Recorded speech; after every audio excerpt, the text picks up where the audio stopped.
Merci, Madame la députée de Saint-François. Et je cède maintenant la parole à Monsieur le député de Beauharnois. Beauharnois. Merci, Monsieur le député de Beauharnois. Merci, Monsieur le Président, de me donner cette opportunité aujourd'hui de m'adresser à vous et également à la Commission de représentation électorale. J'ai écouté mes nombreux collègues ici présents. Il y a une grande foule ici aujourd'hui au Salon Rouge pour nous entendre sur ce dossier, mais qui est d'une grande importance pour l'ensemble de nos communautés. Donc, chers collègues, considérez-vous salués. Tout comme mes collègues, Monsieur le Président, j'ai pris connaissance du dernier rapport. À partir du moment qu'il a été déposé, tout comme mes collègues députés, on a tout de suite consulté le rapport de la Commission de représentation électorale, que l'on appelle la CRE, pour voir qu'est-ce qu'on nous proposait pour l'élection d'octobre 2026. Et bien entendu, moi, la portion qui m'intéressait, c'est le comté de Beauharnois et aussi la Montérégie-Ouest, parce qu'il y a des changements qui ont été proposés et on s'est fait entendre à deux occasions. Donc, il y a eu la Commission a fait une tournée du Québec et nous a entendus en audience ici. Donc, on a eu le privilège quand même de faire connaître notre point de vue. Mais, Monsieur le Président, il est d'une évidence que le travail, à mes yeux, ne répond pas à la représentativité électorale. Lors de mes précédentes interventions, j'ai fait ressortir le contexte historique régional, la création du territoire et la dynamique socio-économique qui s'est installée en Montérégie-Ouest, notamment Beauharnois, Soulanges, Vaudreuil, et j'ajouterai également le Haut-Saint-Laurent, qui est une portion du comté de Huntingdon, le comté de ma collègue. Vous savez, la circonscription de Beauharnois s'est développée sur la rive sud du fleuve Saint-Laurent. Et son développement s'est toujours fait en tenant compte de la barrière géographique qu'est le fleuve Saint-Laurent.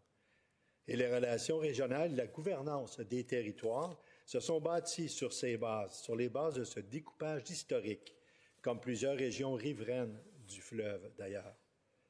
Et ça n'a pas changé. C'est encore comme ça. C'est une dynamique qui est est-ouest. Que vous soyez à Lévis, que vous soyez à Montréal, c'est la même dynamique.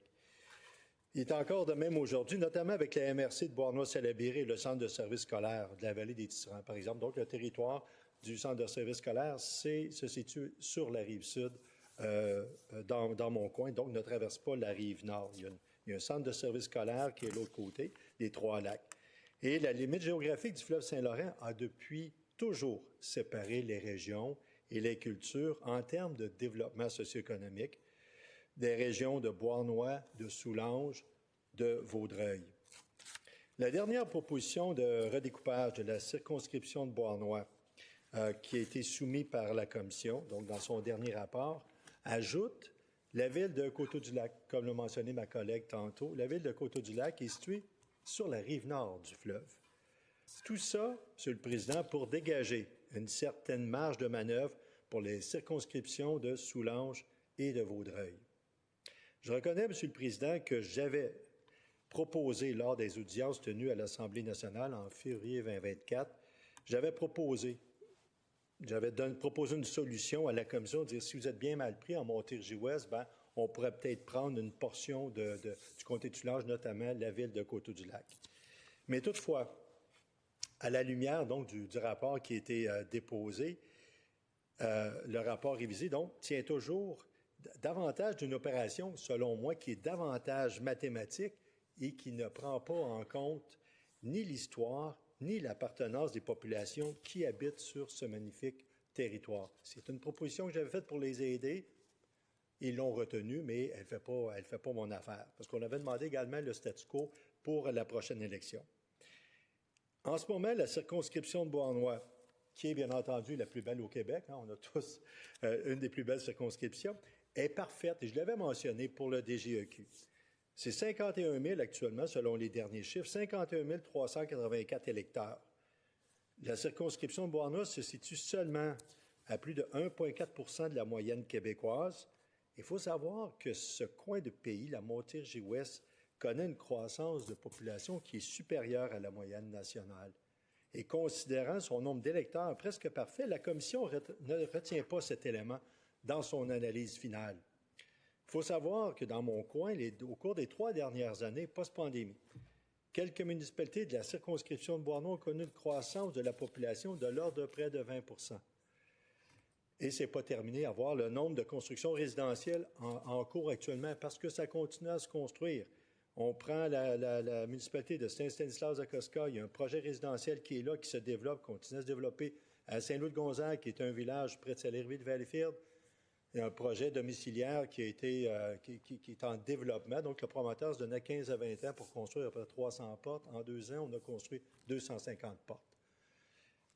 Il en va de même donc pour la ville de Beauharnois, la ville de Valleyfield, même du côté du Haut-Saint-Laurent, dans le comté de Huntingdon, côté de ma collègue, où il y a des municipalités qu'on pense Ormstown, qu'on pense Huntingdon, donc une croissance démographique, une construction, beaucoup de constructions résidentielles. Donc, il y a un boom démographique de ce côté-là et la Commission n'en tient pas compte dans un futur proche.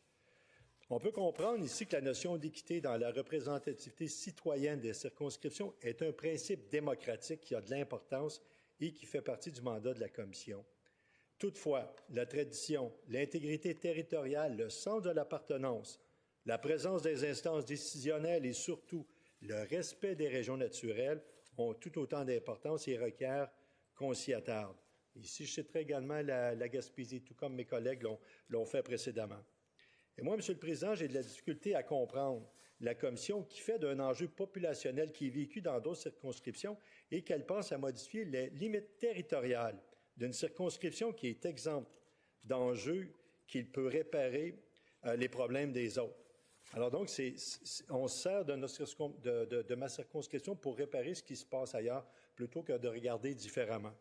Donc, le découpage tel que proposé ne sert en rien les intérêts des villes et villages visés par la redéfinition des limites des territoires électoraux.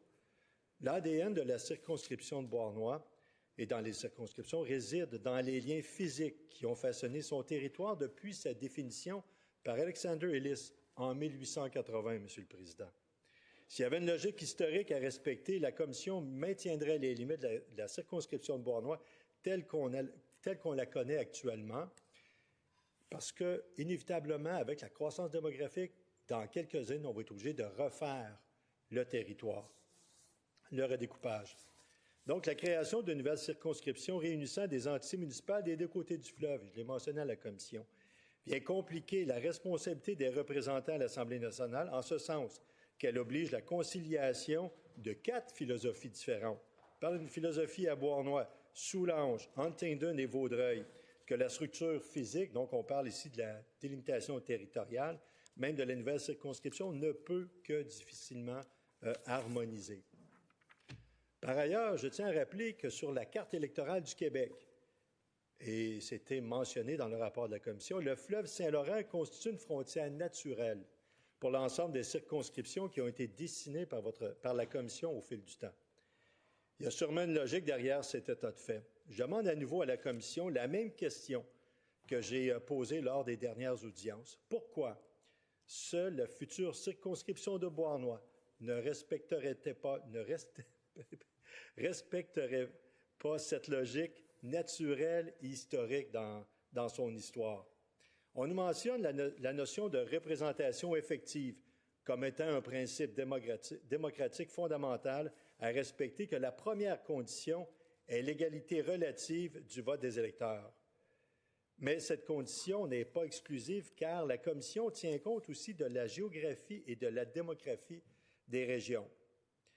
Par ailleurs, l'article 15 de la loi électorale mentionne qu'une circonscription doit représenter une communauté naturelle établie sur des considérations d'ordre démographique, géographique et sociologique. Dans la démarche de la Commission... Monsieur le député de Beauharnois, j'imagine que vous comptez reprendre votre... Avec plaisir, Monsieur le Président. Merci. Alors, compte tenu de l'heure, nous allons ajourner nos travaux au mardi 9 décembre à 13h40.